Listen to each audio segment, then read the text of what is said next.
What's up everybody? GT Mitchell back with another vlog for you. Hope you're having a great day today.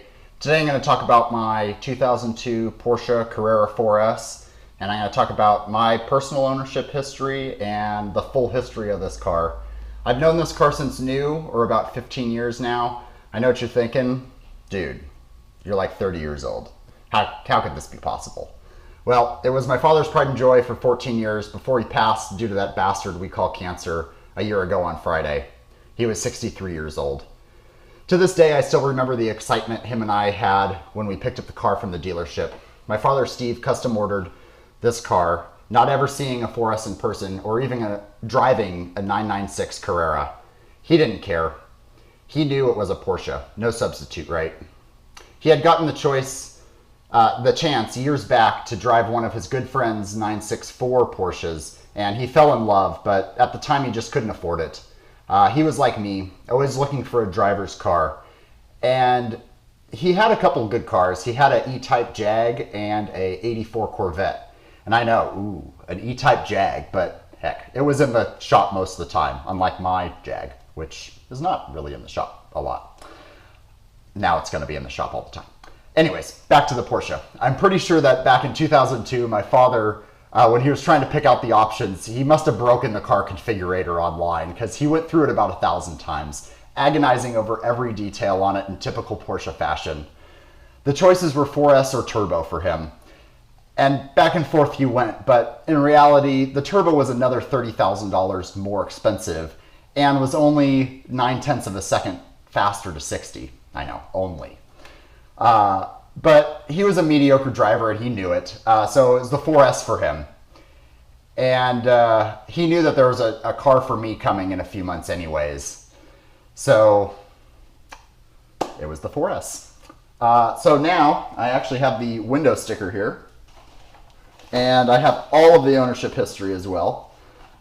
We waited 6 months for this car before we got it. And it actually had to be custom built and ordered. My dad was looking at the car configurator every single day to no avail. And actually there was a strike at the Long Beach Harbor when it was supposed to come in. So they had to actually train the car all the way back across America to get to us. And that cost us about a week or two.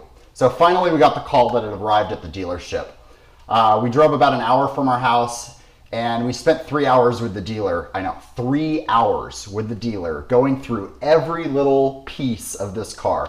And at the very end, he opens up the center console and it won't latch shut. What a disappointment. But the dealership took care of it, and the next day he was there to pick it up at about 10 a.m. And this was probably the happiest I'd ever seen him in my entire life. I guess I don't remember the birth of his son, but I can bet that these moments were pretty much tied in his eyes. So that was literally all the paperwork that I have for the car here, okay? This is everything. Every receipt, every finance document. I even have the Excellence magazine from December 2002 when they came out with it. So I have literally everything on this car, and I'll touch on some of the highlights of this thing. It's about 120 degrees in this garage right now, so I kind of want to rip through this. There's a few things that I didn't even really realize until I made this video. It's had the rear main seal replaced 4 times, and the clutch was done for some reason at 21,000 miles. And honestly, after about 100,000 miles of being on that clutch, it still feels perfectly fine. We did have a rat chew at the wiring, and State Farm had the dealership rip the car down, replaced a few things, and it totaled about $11,500. I'll save you the rest of the minutia.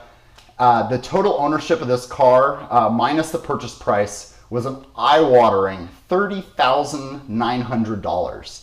That's about $2,000 per year, which I can now attest to, as I've had it for almost a year and spent about $1,600 on it to get a wheel bearing replaced, the ignition switch, and another $400 for the coolant expansion tank.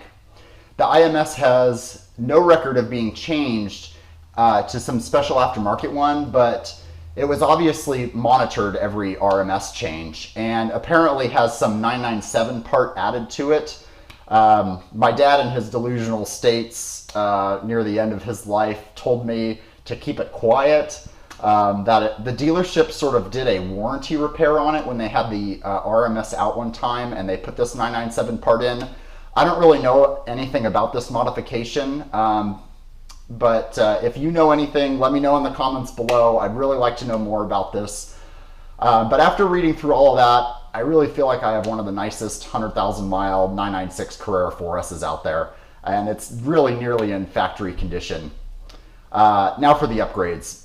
My father and I only deviated from Porsche's superior engineering in 2 places, both of which I had to buy for my father since he thought the car was perfect from the factory.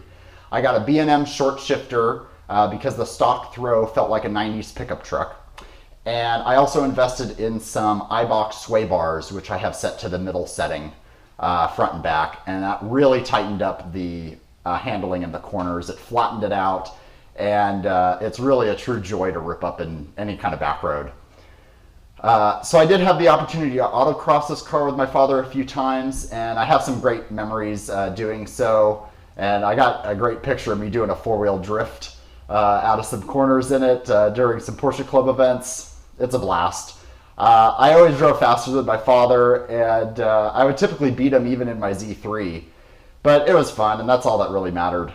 I'll never forget my father telling me that he only wanted to beat the fellow 996 driver who had the handicap plates on his car.